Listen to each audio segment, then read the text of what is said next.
Welcome back to Investing Talk Podcast. Today we're looking at Circle Internet Group, ticker CRCL. The big question is it a good time to buy now? We want to hear from you. Subscribe, like, and comment to support the show.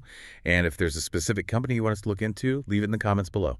So let's get into the analysis. We're talking about Circle Internet Group here. Right. And it's pretty foundational to the whole decentralized finance world, wouldn't you say? Absolutely. Yeah. Several Issues manages USDC, the stablecoin. So really, we're not just analyzing software here. No, not at all. It's more No. like analyzing a trust mechanism, you know? Exactly. That foundational context is just so important because, a lot of people might focus on Bitcoin, Ether, all that volatility, but Circle is, like the plumbing, the essential infrastructure. What kind of scale are we actually talking about here? Oh, it's immense. I Yeah. mean, as of mid-2025, USDC had, $62.3 billion in circulation. Wow. But maybe even more impressive, $25.5 trillion in cumulative transaction volume. Trillion. That's Yeah. hard to even picture. It really is. Think about it. That's like the annual GDP of some major countries flowing through their system. And this is where that trust factor you mentioned comes in, right? Their Yeah. competitive edge. Yes. Because if you look at their track record, USDC has this amazing record of 0 DPEGs. Which is huge in crypto. It's everything, especially when other stablecoins have, stumbled badly during market stress. That stability is why their network effects are so powerful. Okay, makes sense. Stability isn't just a nice to have, it's the core product. Precisely. And they back that up with a whole suite of tools, stablecoins, payments, developer resources. It creates a real moat. So developers, institutions, regular users, Yeah. they go where they feel safe. Exactly. Plus, they're pretty proactive with regulators, which, gives them another leg up compared to maybe purely decentralized options with more legal question marks. Okay, solid market leadership case. Yeah. But let's switch gears to the financials because this is where things get a bit more complex. Yeah, it's definitely a tale of two cities here. You've got this massive growth story. Sliding right into a profitability challenge. Right. Let's start with the good stuff. The bull case, the growth. Demand isn't slowing. Their TTM revenue, trailing 12 months, is strong at $2.12 billion. And the latest quarter was even better. Yeah, it accelerated. $1.68 billion in the last quarter alone. So they are absolutely printing revenue. People want and use USDC. And they've got the cash to keep pushing, right? They have significant assets. They do. About $17.34 billion in investment assets, so liquidity is strong. And they recently raised $1.54 billion through financing activities. Okay, so they're fueling up for more expansion, clearly prioritizing growth over short-term profit. Which brings us neatly to the bear case. That expansion is expensive. This company isn't profitable. Not yet, anyway. We're seeing persistent, pretty deep losses. Net loss TTM was around $399 million. And a negative pre-tax profit margin of, negative 32%? Yeah. So right now, if you're investing, you're buying the vision, the future potential, not the current earnings power. And that's reflected in the valuation, I assume. Massively. The forward PE ratio? Yeah. It's astronomical, 145.39. Wow. So the market is basically saying, we expect earnings to go absolutely vertical from here. Pretty much. It's a definition of a growth bet. Okay. And this is where we need to clarify something really important about their balance sheet. Okay. The liabilities. It shows total liabilities of $61.78 billion. Whoa, okay.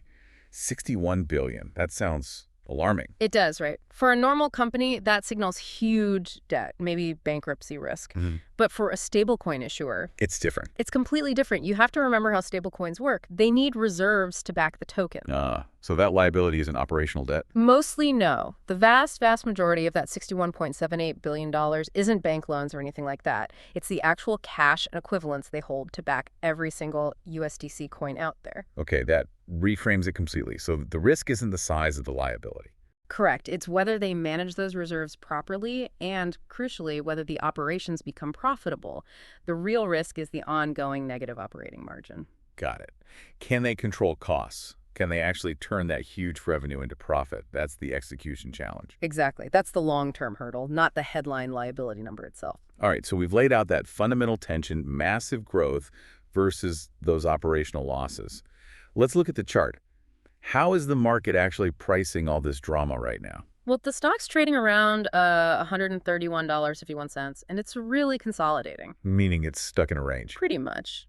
wedged between support around $128 and resistance up near $142. It's been building a base there since bouncing off those lows near $64 back in June. Still a long way from the all-time highs, though, right? Wasn't that near $300? Yeah, almost $299 earlier this year. So definitely found some stability, but hasn't quite got the momentum to break higher yet. What are the technical indicators telling us about the next potential move? Well, technically, it's hovering right near its 50-day simple moving average, which is about $132.40. So it's a real pivot point. Decision time for traders.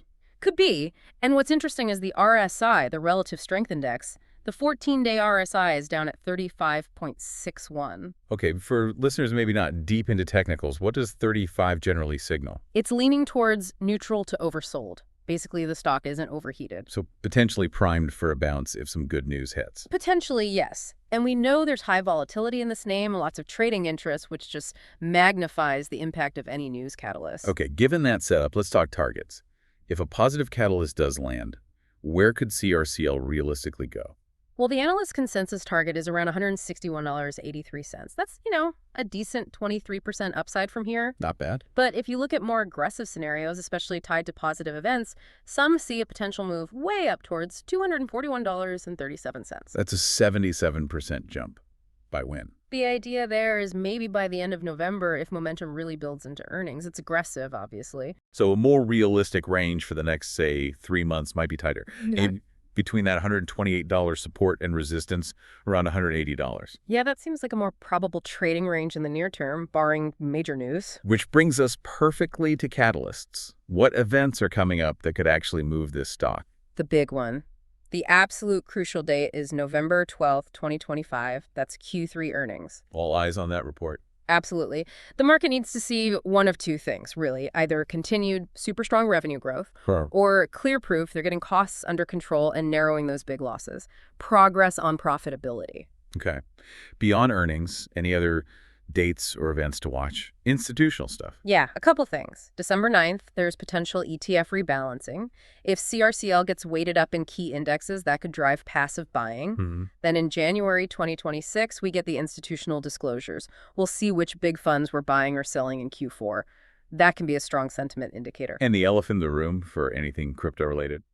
Regulation. Always. Any positive movement on stablecoin regulation, especially clear frameworks in the US or Europe, would be massive for Circle. How massive? It could drastically cut the perceived risk, like overnight.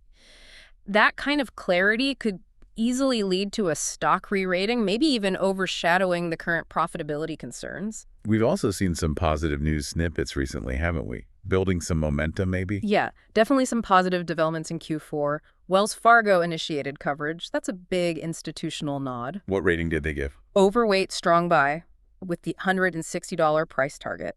That kind of stamp of approval helps build confidence for other big money managers. And then there was that interesting announcement about Wycliffe Jean. Right. Global culture advisor. Which is fascinating, isn't it? It's definitely not your typical financial hire. No, it's pure marketing. Trying to connect USDC to mainstream culture, make it feel less like just a crypto thing and more like, a global currency people actually use. Ambitious. Trying to bridge that gap. And on the tech side, they also launched the ARC public testnet. That shows they're still pushing forward on the core infrastructure development, concrete progress. Okay, last piece here. The rumors. The market chatter. What unconfirmed buzz is floating around that could surprise us? Well, there's always talk about maybe an earlier launch for Circle's own blockchain mainnet. That would definitely be seen as positive. Accelerating their plans. Exactly. And maybe the biggest potential bombshell rumor, talk of a strategic alliance with a major, top 10 global bank. Wait, what's the purpose? Using stablecoins, likely USDC, for international settlements. If a huge bank actually confirms a partnership like that, The stock would react strongly. oh yeah, expect serious volatility, likely to the upside almost immediately. Okay, let's try and tie all this together. We've got this clear market leader, fantastic revenue growth, essential infrastructure, funded by lots of capital, but weighed down by these consistent losses, high execution risk, and that ever-present regulatory uncertainty. That sums it up pretty well. You mentioned that huge forward PE of 145, the negative margins. We rated this an 8 out of 10 bullish earlier.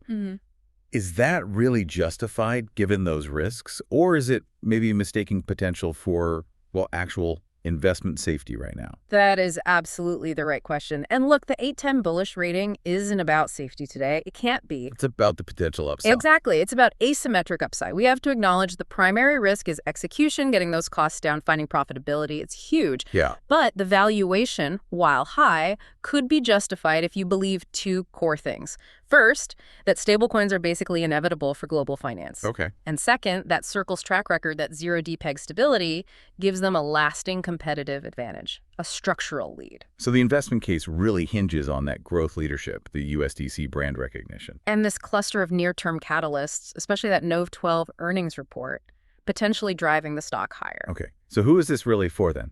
It's best suited for investors who can tolerate significant risk. Someone looking for that potential high reward, that asymmetric upside. Someone willing to trade the Q4 events, perhaps? Yeah, potentially trading the short-term events, but also maybe positioning for the long-term structural shift towards blockchain and stablecoins. It's definitely a high-risk, high-reward. So the final question really boils down to this for you, the listener. Yeah. Do you believe Circle's dominance and growth story are strong enough to overcome those pretty significant leverage and profitability hurdles, especially right now with that critical November 12th earnings date just around the corner? That's the bet you have to weigh.